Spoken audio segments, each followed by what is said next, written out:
Son, what's going on, people? If you don't know by now, I go by the name FIBRE and I'm back with another reaction video, man. Yo, as you can see by the title, we got a slightly different reaction for you guys today, man. This one here is called Why Does Sweden No Longer Want Immigrants? Now, I know this is a deep and touching subject for many people in Sweden, so let's get into it, man. Before we do, don't forget to like, comment, subscribe, hit the bell for post notifications so you're alerted every time I upload. Without further ado, let's get it. Oh shit, here we go again. This video is made possible by Masterworks. More on this in a moment.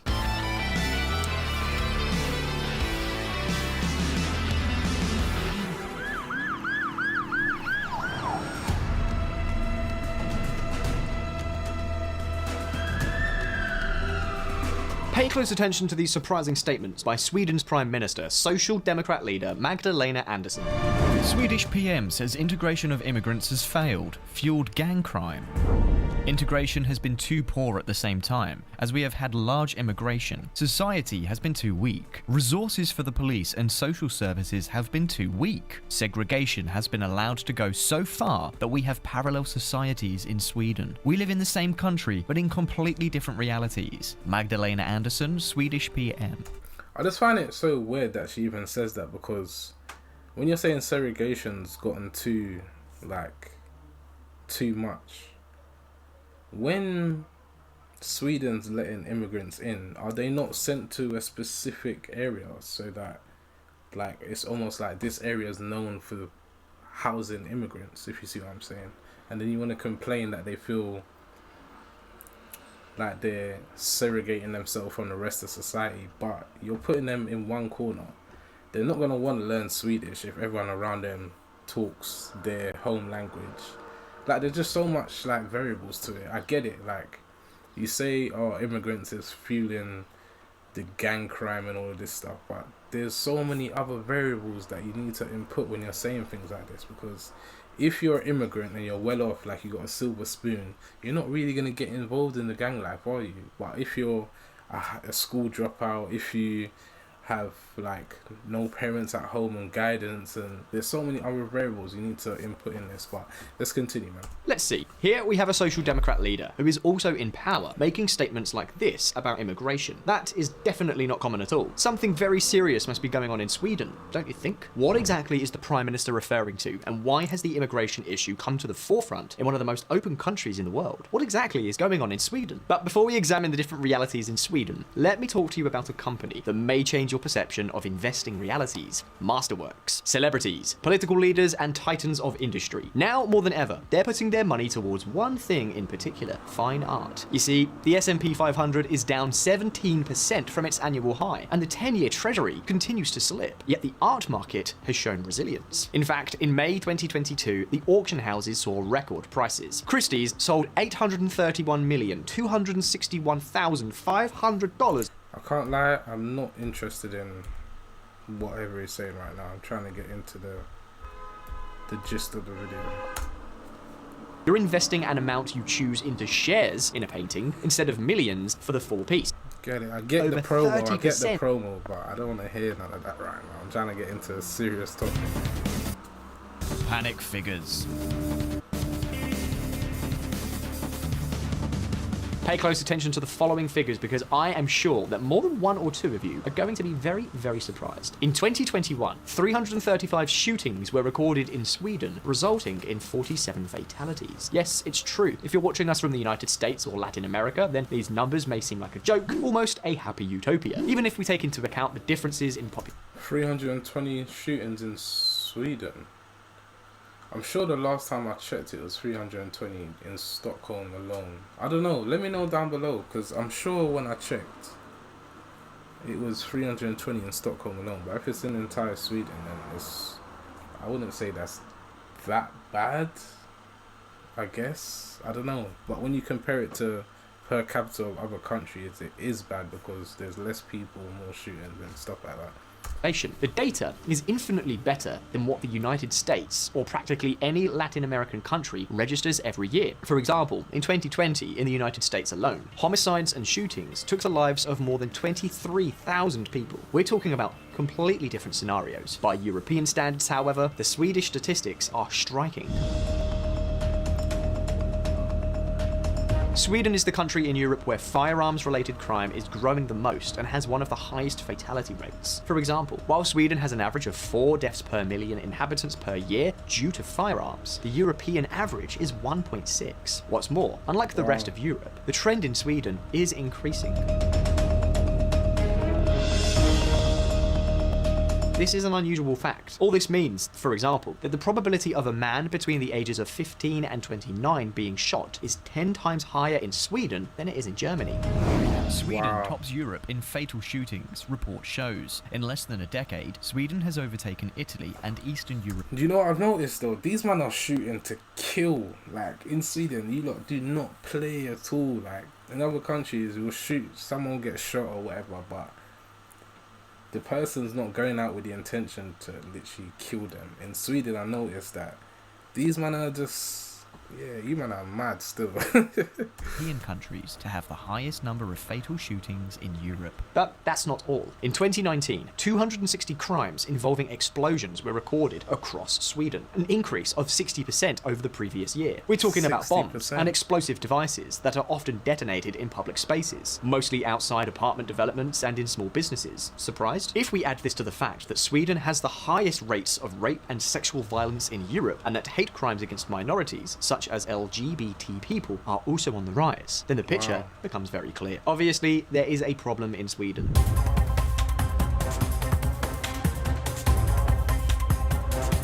Surprisingly, however, if we look at all crimes, Sweden's crime rate is not particularly high. It is within the European average. In other words, the Nordic country has a particular problem with weapons, explosives, sexual violence, and attacks on minorities. Or, in other words, in the European context, Sweden has a fundamental problem with violent and sexual crimes. And this is precisely why the Swedes are by far the Europeans most concerned about crime. For them, it is already the #1 concern. And this also helps to explain the words of the Prime Minister, Magdalena Andersson, which we saw at the beginning of this video. Now at this point, the question I'm sure many of you are wondering is, what the hell is going on in Sweden? What on earth could explain such a wave of violence? Well, most of the shootings and explosions in Sweden involve organised crime gangs. And you see, in this Nordic country, 8 out of 10 shootings are related to criminal gangs. The problem that is causing most concern is that more than half, 53% of those sentenced to prison were born abroad. This percentage rises to almost 90% of those suspected. Over half of the people that are going in jail for these crimes are born abroad. That's wild.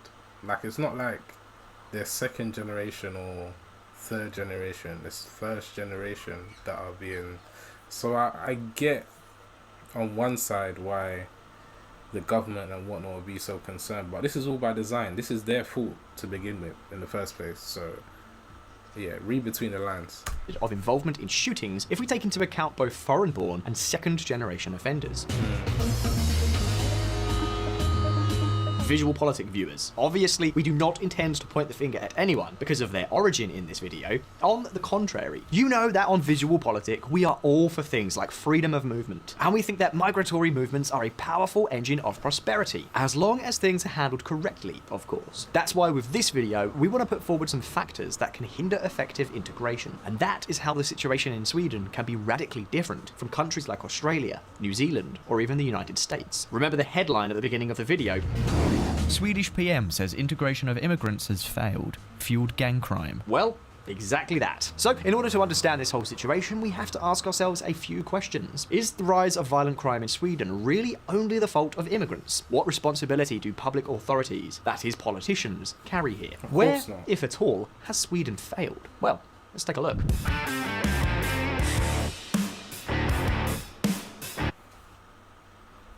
Oh, wow. Beautiful, isn't it? It's not about how big your budget is. It's about how big your vision is.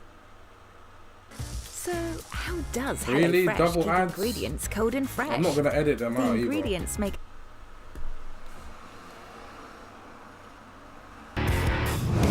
A single culprit? VisualPolitik fans, in Sweden, there is one key component that links immigration and crime: social exclusion. But wait a minute, before some of you cry out loud, no, we are not going to tell you the usual story that crime is justified exclusively by poverty and that, therefore, the solution is to give more aid and subsidies of all kinds. This is a very complex issue in which we are able to find many contributing factors, in which poverty plays a very important role. But if there is a surplus of anything in Sweden, it is precisely public aid and subsidies. In fact, although it may seem contradictory, this excess of public funds may help explain much of the tsunami of exclusion and crime that the Scandinavian country has experienced, at least by European standards. And it's not just us saying this. This is something that even the Social Democrat Prime Minister seems to be starting to be very clear about. The fact is that, in Sweden, the immigration population receives enormous amounts of public aid, particularly if they are asylum seekers. But there is one benefit that stands out above the rest. It is the child allowance, a benefit that is not exclusive to immigrants. In 1982, when Sweden began to experience very low birth rates, an allowance was created to provide families with a generous income for having children. And no, we're not talking about a one-off baby check. We are talking about an allowance that every person legally resident in Sweden receives from the month after birth until the child reaches 16 years of age. And under certain circumstances, this allowance can even be extended until the child is 20 years old. So what does the Swedish state offer for each child? Well, basically a subsidy of at least 1,250 krona, which is about 120 euros, or 126 US dollars a month. And do you know what? The immigration policy has many more children on average. So this subsidy is particularly in their favour. But in addition, there are also many other provisions that especially favour them. Take, for example, rental subsidies for large families, or advantages in accessing public housing, particularly when prices are skyrocketing and there is no other way to access housing, or direct subsidies in the case of asylum seekers, among many other programs. But the question many of you may be wondering is, let's see, Josh, what's wrong with all this? What does it have to do with the problem that we're addressing in this video? Well, basically, all these aid programs have direct consequences on the labour market. Let's say that a whole lot more people end up using public assistance as more than a transitory resource. And once again, this is not only coming from us. The employment data, for example, also points to this. And what's more, that data says it clearly. The worst part is borne by women, as many of these subsidies discourage their incorporation into the labour market and their social integration, which can already be complicated in some cultures. For example, according to Eurostat in Sweden, the employment rate of foreign-born women is almost 20 points lower than the rate of women born in the country. On the other hand, these subsidies also foster a false economic stability that causes many beneficiaries not to seek regular jobs, precisely so as not to lose these subsidies. This is fuel for the creation of informal networks that end up favouring the creation and development of criminal groups and gangs. In the United States and New Zealand, immigrants have higher employment rates than the native-born population. In the case of Australia and Canada, the difference in favour of native-born population is only 3.4. So what does that mean? Is he trying to imply that, well, he's not trying to imply, is the statistics trying to imply that immigrants that go to Sweden are lazier than immigrants that go to any other countries? I don't know. Let me know down below your thoughts on that. And 1.7 percentage points respectively. In Sweden, however, the difference is almost 15 points. In other words, we're talking about a completely different situation. And that's not all. By reducing employment rates and discouraging many immigrants from seeking formal full-time jobs, it also reduces their degree of integration and reduces their contact with the rest of society. Add to this public housing policies, and the result is a perfect cocktail for the gestation of ghettos, an environment particularly conducive to the development of gangs. And so, in Stockholm alone, there are an estimated 60 organised crime gangs operating throughout the city. The question is there a solution to all of this? What are the consequences of these policies? And what exactly does Social Democrat Sweden hope to do now? Well, as so often happens, bad policies not only lead to bad results, they also sometimes lead to bad answers, or at least insufficient responses.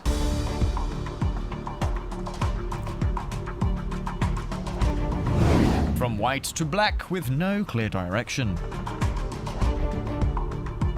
Suddenly, Sweden is changing, and it is changing at an accelerated pace, even if the government is still in the hands of social democrat politicians. Is it going in the right direction? Well, that's another debate. The fact is that while until recently Sweden was an example of a country with open doors, these days the social and political reaction could end up feeding antagonistic and hostile movements towards this reality. For example, while in 2015 Sweden became the country that took in the most Syrian refugees by far relative to its population, now, just 7 years later, the headlines you can find on Google if you search for immigration and Sweden are quite different.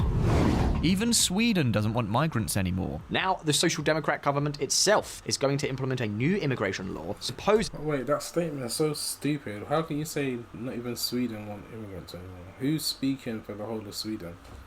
to tackle the cause of all the problems.